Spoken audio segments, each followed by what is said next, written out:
Assalamu alaikum wa rahmatullahi wa barakatuh, brothers and sisters. It's Roshan Muhammed Salih here, the editor of Five Pillars.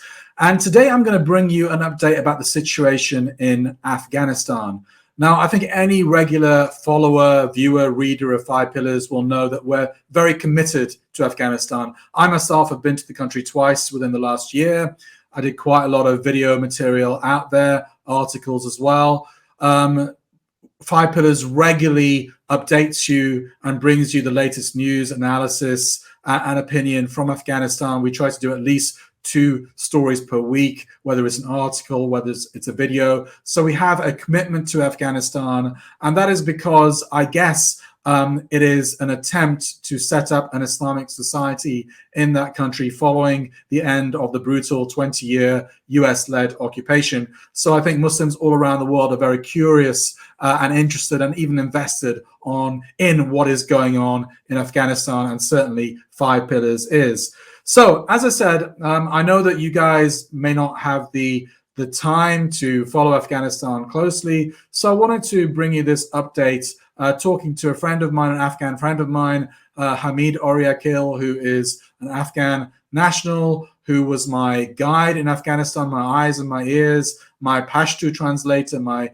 Dari translator, and generally the guy that facilitated my trip while I was in Afghanistan. So I spoke to Hameed a little bit earlier on today, and I asked him about many topics. We had about a 15, 20-minute chat about the situation in Afghanistan, the economic situation, humanitarian situation, the stricter implementation of Sharia laws, about girls' education, women's rights, all that kind of stuff. And here's what he had to say. All right, assalamu alaikum, Hameedullah. Nice to see you again. How are you doing, brother? Alhamdulillah, I'm doing fine, and thank you very much for having me here again. And I always enjoy talking to you. Yeah. So you're not in Afghanistan at the moment. You're back in London for a bit, right? Oh yeah, of course. You can't let me. You can't go dressed like that in Afghanistan. Yeah, is that what you're going to say? No, I mean, I can wear like this. I can wear clothes like that, but I don't. I chose. Yeah, I know, because I've seen you in Afghanistan. You wear the shalwar kameez, don't you? And obviously, I was with you in Afghanistan about 7 or 8 months ago now, back in March, April time, and you were my guide, my translator, my friend, everything, my eyes and my ears. Now, I haven't been back since then. I'm dying to go back, but you have been back to Afghanistan a few times, I believe. What's the situation? I mean, we're going to break this down topic by topic, but how would you describe the general situation there at the moment, Hameed? I think, first of all, as we can see, the humanitarian crisis, it is a crisis because it's a human-made crisis, a man-made crisis, certainly because they've been completely locked down from the rest of the world. No one is recognizing the system there, and that's creating a lot of difficulty for the for people in Afghanistan, for the population, because there is no trade happening. No money is coming in, and that's creating a lot of poverty, and that is causing a lot of problem for Afghans. I can see that, and now that winter is coming, it's gonna make it even worse for them.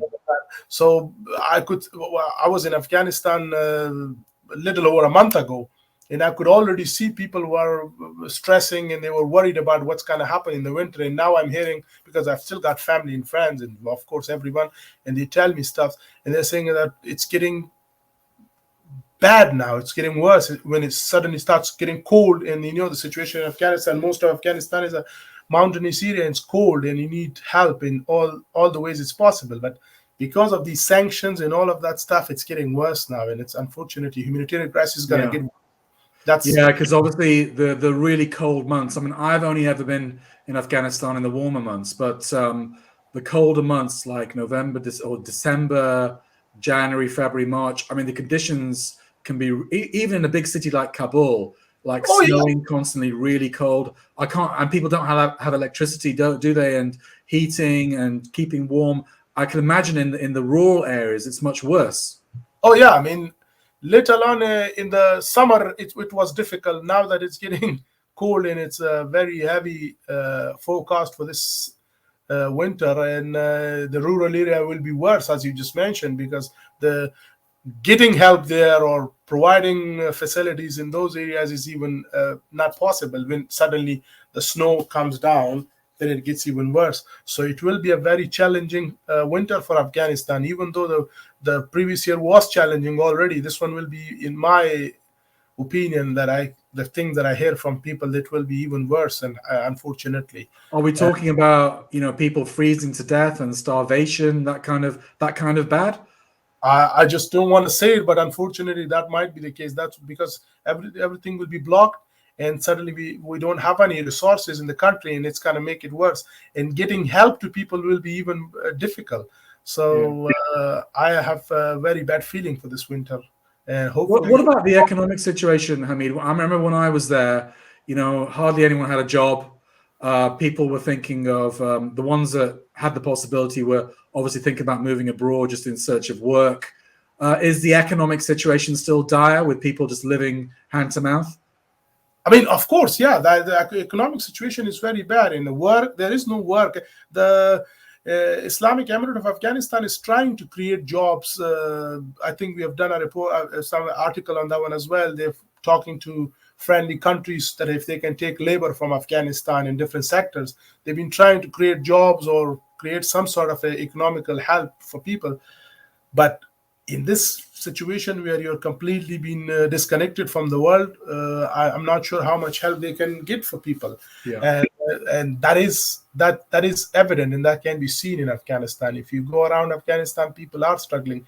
Not that they hate their country, but there is nothing for them. That's why they want to get out and find another solution, another choice for themselves. Yeah.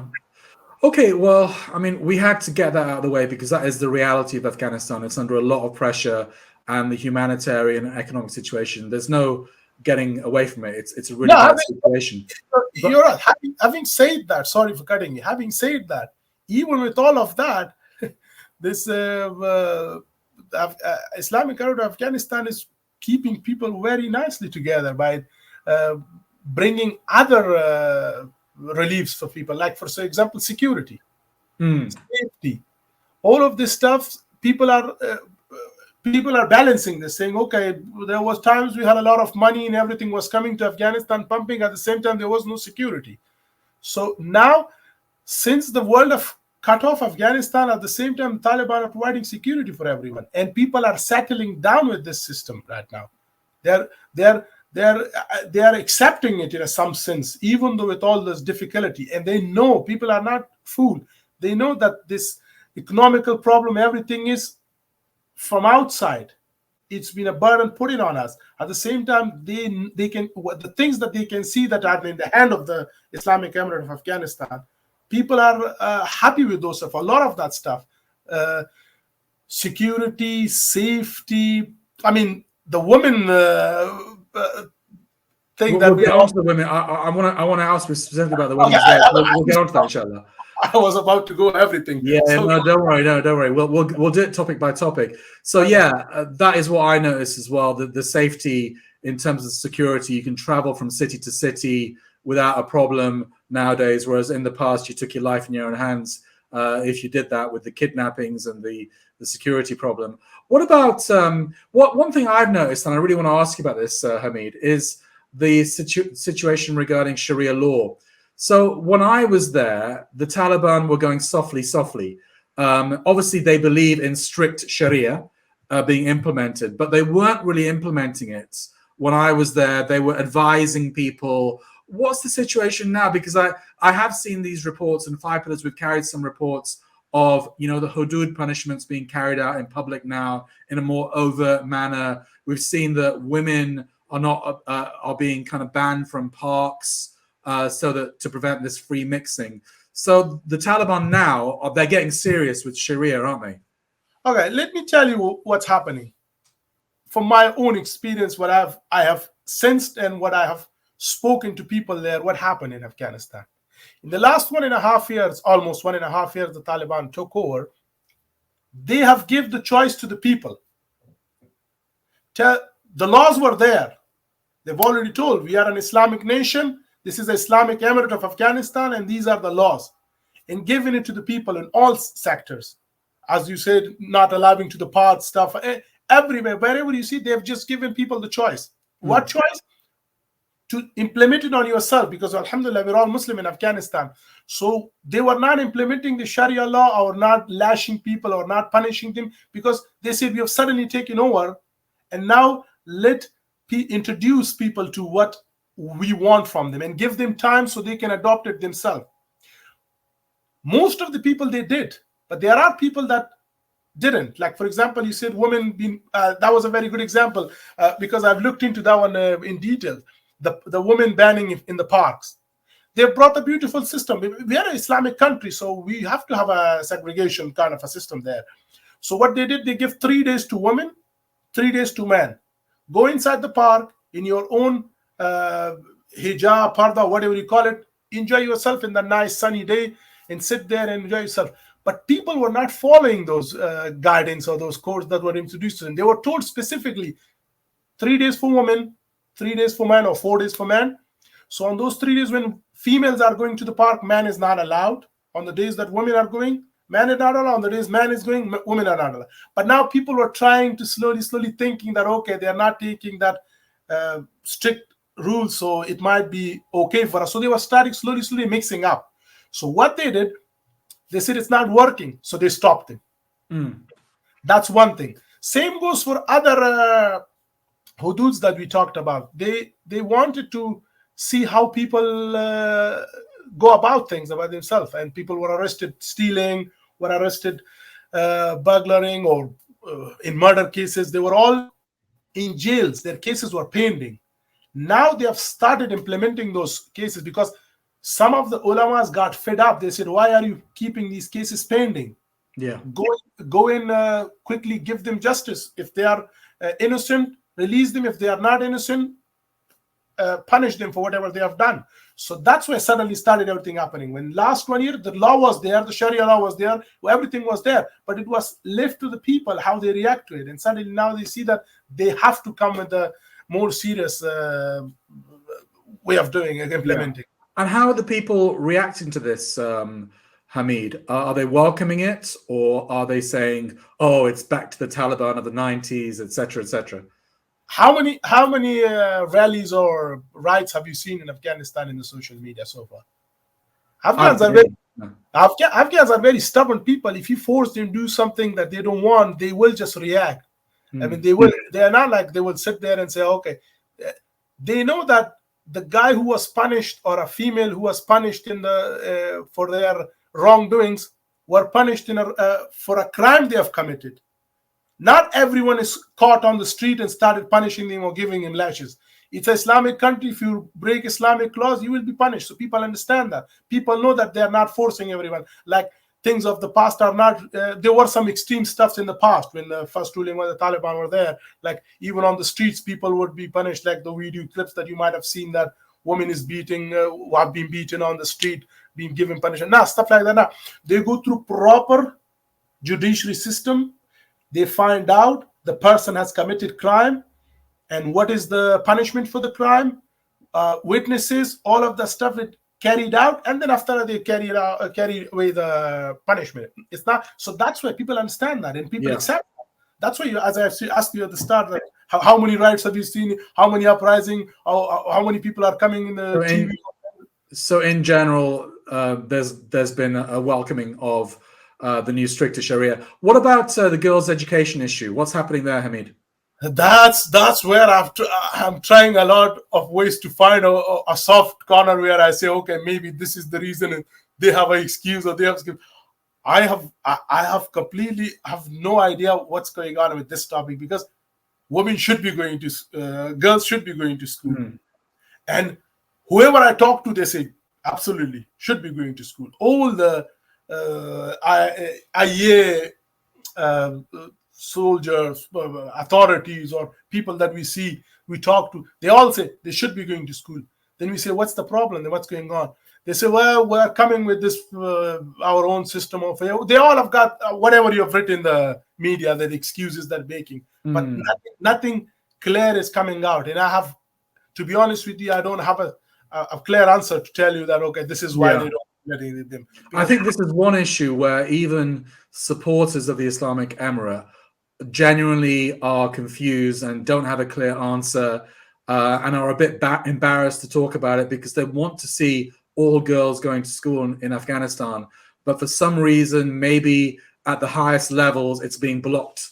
I think that's the best answer we can give, right? Well, you could tell from my answer that I was trying to find something, but I couldn't find anything, any reason to say, okay, what's going on?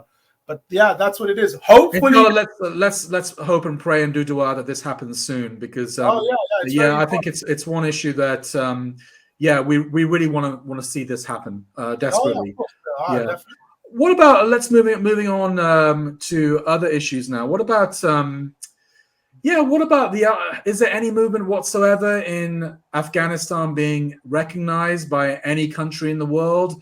Have they made any diplomatic advances with, I don't know, China, Russia, Muslim countries? Is anyone ever going to recognize the Islamic Emirate of Afghanistan? Well, they will have to. Initially, they will have to.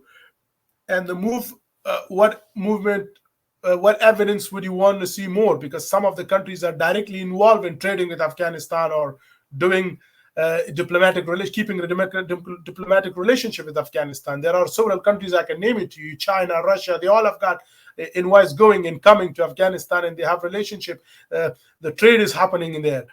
But why are they not recognizing it on the world stage? Maybe no country at the moment want to be the first country to say, okay, this was the first country who recognized them, because maybe that's why they're reluctant. Otherwise, in theory, there might not be a country which have recognized them, but in practical, if you see, there is a lot of countries that are involved with Taliban, involved in so many ways, not only to say that in words, but practical things are happening. Borders are open, there are movements in there.